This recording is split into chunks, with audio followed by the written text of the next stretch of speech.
అస్మద్గురుభ్యో నమః. శ్రీమతే రామానుజాయ నమః. అడియన్ రామానుజదాసి భాగవత గోష్ఠికి దాసోహం.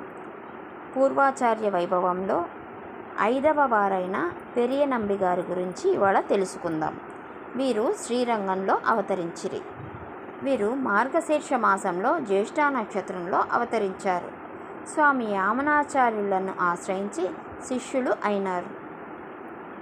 వీరికి పరాంకుశ దాసులు అను తిరునామం కూడా కలదు. వీరు తిరుపతి కోవై అను గ్రంథమును కటాక్షించి వీరికి పుండరీకాక్షులు అను కుమారుడు, అత్తుళాయమ్మ అను కుమార్తె కలదు.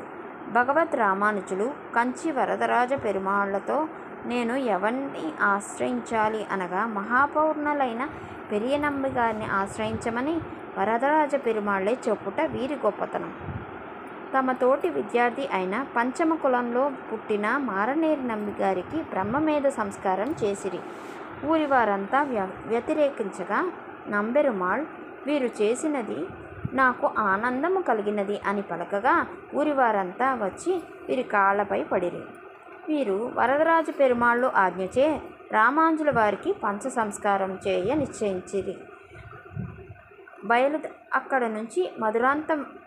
అక్కడి నుంచి బయలుదేరగా మధురాంతకం వచ్చేసరికి రామాంజుల వారు వీరి వద్ద మంత్రం పొందుటకు వస్తున్నట్లు తెలియపరచగా రామాంజుల వారి కోరిక మీద మధురాంతకంలో వీరు పంచ సంస్కారం చేసి మీకు ఆళవందారే ఆచార్యులు అని చెప్పిన ఔదార్యవంతులు. వీరు భగవత్ రామాంజుల వారి పంచ ఆచార్యులలో ఒకరు. వీరు 4000 దివ్య ప్రబంధాన్ని ప్రచారం చేశారు.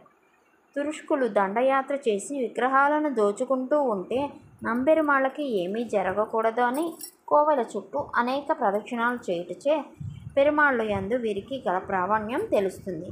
వీరు తమ శిష్యులైన భగవద్ రామాంజుల కొరకు సాంప్రదాయమును రక్షించుట కొరకు చోళ భూపాలుడు అయిన క్రిమికంఠుని సభలో తన నేత్రాలను త్యాగం చేసి మార్గ మధ్యమున వైకుంఠమును చేరారు. జై శ్రీమన్నారాయణ. లైక్ చేయండి, షేర్ చేయండి, కామెంట్స్ చేయండి, సబ్స్క్రైబ్ చేయండి.